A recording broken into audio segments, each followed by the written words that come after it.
ഇപ്പോഴത്തെ നമ്മുടെ സോഷ്യൽ കണ്ടീഷനിൽ ഐഡന്റിറ്റി റിവീൽ ചെയ്യാതിരിക്കുന്നത് തന്നെയാണ് ഏറ്റവും നല്ലത്. പക്ഷെ അത് മാറണം. അത് പക്ഷേ ഇപ്പം പുറത്തുള്ള രാജ്യങ്ങളിലാണെങ്കിൽ ഇപ്പോൾ മോണിക്ക ലെവിൻസ്കി തന്നെ അവരൊരു പുസ്തകം തന്നെ എഴുതി പബ്ലിഷ് ചെയ്തു.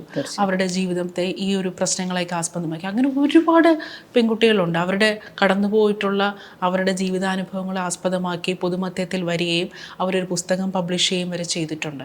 പക്ഷേ നമ്മളുടെ പെൺകുട്ടികൾക്കൊന്നും അതിന് സാധിക്കുന്നില്ല. അവരിപ്പോഴും ഈ ഇന്ന പെൺകുട്ടി എന്നുള്ള ടാഗിൽ തന്നെ ഇങ്ങനെ സമൂഹം ഇപ്പോഴും കുറെയൊക്കെ മെയിൽ ഡോമിനേറ്റഡ് ആണെന്നുള്ളതിൻ്റെ ഒരു ചിത്രം തന്നെയാണത് കാണിക്കുന്നത്.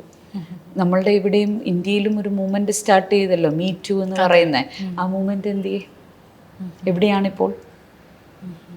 അതിനകത്തൂടെ മീ ടു എന്ന് പറയുമ്പോൾ എന്നെ ആരാണ് ഇതിലേക്ക് എത്തിച്ചത് എന്നുള്ള ഒരു ചോദ്യം വരികയും അവരെ അന്വേഷിച്ച് പോവുകയും ചെയ്യുന്നതും, ഞാൻ നേരത്തെ പറഞ്ഞ പോലെ ഇവർ സാമൂഹികപരമായിട്ട് കുറച്ച് ഇതിലേക്ക് നിൽക്കുന്ന ആളുകളാണെങ്കിൽ അവരെ താറടിക്കാനും അവരെ അങ്ങ് എത്രയും വേഗം മീൻസ് അവർക്കും ഒരു എഡ്യൂക്കേഷൻ കൊടുക്കുകയോ അല്ലെങ്കിൽ വേണ്ട ശിക്ഷ വാങ്ങിച്ചു കൊടുക്കുകയോ അല്ല ചെയ്യുന്നത്, അവരുടെ കുടുംബത്തെ കൂടെ.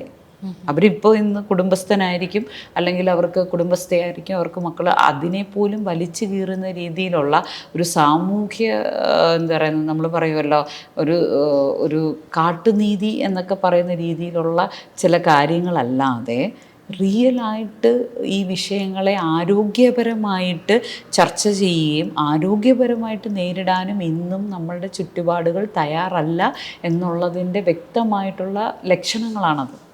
ഇപ്പോൾ നമ്മളുടെ സമൂഹത്തിലിപ്പം ഡ്രഗ് എഫക്റ്റഡ് ആയിട്ടുള്ള ആൾക്കാർക്ക് റീഹാബ് സെൻറ്റേഴ്സ് ഉണ്ട്. ഇപ്പോൾ ഞാൻ കേട്ടിട്ടുണ്ട് സ്വീഡനിലെ സ്റ്റോക്ക്ഹോമിൽ ഈ റേപ്പ് വിക്ടിംസിന് ഒരു റീഹാബ് ഫെസിലിറ്റീസ് ഉണ്ട്. പക്ഷേ നമ്മുടെ രാജ്യത്ത് അത്തരം റീഹാബ് ഫെസിലിറ്റീസ് ഇപ്പോൾ ഇവിടെ സ്ത്രീകൾക്കായിട്ടുള്ള ഷെൽട്ടറിങ്ങും അങ്ങനെയൊക്കെ ഉണ്ടെങ്കിലും ഒരു പ്രോപ്പറായിട്ടുള്ള അവർക്ക് ഓവർകം ചെയ്യാൻ പറ്റിയ ഒരു റീഹാബ് ഫെസിലിറ്റീസ് അതിനൊരു അനിവാര്യത അത് വളരെ കൂടിക്കൊണ്ട് വരിക, വളരെ വളരെ കൂടുതലാണ്. ഇപ്പോൾ നമുക്ക് റീഹാബ് അല്ലെങ്കിൽ നമുക്ക് പ്രോജക്റ്റുകളുണ്ട്, നിർഭയ എന്നൊക്കെ പറഞ്ഞിട്ട് കുറച്ച് പ്രോജക്റ്റുകളുണ്ട്. പക്ഷേ പ്രൊജക്റ്റുകളിലൂടെ ഇപ്പോൾ എനിക്ക് അതിൽ വർക്ക് ചെയ്യുന്ന സോഷ്യൽ വർക്കേഴ്സിനെ അറിയാം, അതിൽ വർക്ക് ചെയ്യുന്ന കൗൺസിലേഴ്സിനെ അറിയാം. അവർ ശ്രമങ്ങൾ നടത്തുന്നുണ്ട്. പക്ഷേ ഇതൊരു റീഹാബ് എന്ന മോഡിലേക്ക് പോകുന്നില്ല. ഒരു കുറച്ച് നാളത്തേക്കുള്ള ഒരു ഷെൽട്ടർ ഹോം അല്ലെങ്കിൽ ഒരു ചെറിയ സപ്പോർട്ട് എന്നൊക്കെ ഉള്ളൊരു രീതിയിലേ കാര്യങ്ങൾ പോകുന്നുള്ളൂ.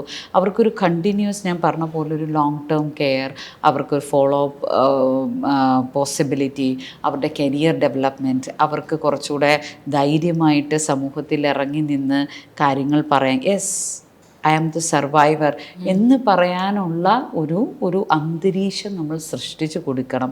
അത് സൃഷ്ടിച്ച് കൊടുക്കണമെങ്കിൽ കുറച്ചുകൂടെ നമ്മളിതിനെ പബ്ലിക്കായിട്ട് ഒരു റീഹാബ് രീതിയിലേക്ക് തന്നെ ഇതിനെ കൊണ്ടുവരേണ്ടത് വളരെ ആവശ്യമായിട്ടുള്ളൊരു കാര്യം. റീഹാബ് എന്ന് പറയുമ്പോൾ അത് അവരെ ശരിക്കും ഒരു എന്താ പറയുന്നത്, പൂർണ്ണമായിട്ടുള്ളൊരു മനുഷ്യനായിട്ട് അവരുടെ എല്ലാ സിറ്റുവേഷൻസിനെയും, ഞാൻ പറഞ്ഞല്ലോ, ഉത്തരവാദിത്വം ഏറ്റെടുത്തുകൊണ്ട് പൂർണ്ണമായിട്ടും ഒരു നല്ല മനുഷ്യനാക്കി, ഇൻ ദ സെൻസ് അവർക്ക് എല്ലാ എൻജോയ്മെൻറ്റ്സുമുള്ള ഒരു നോർമൽ മനുഷ്യനാക്കി മാറ്റുന്ന ഒരു പ്രോസസ്സാണ്.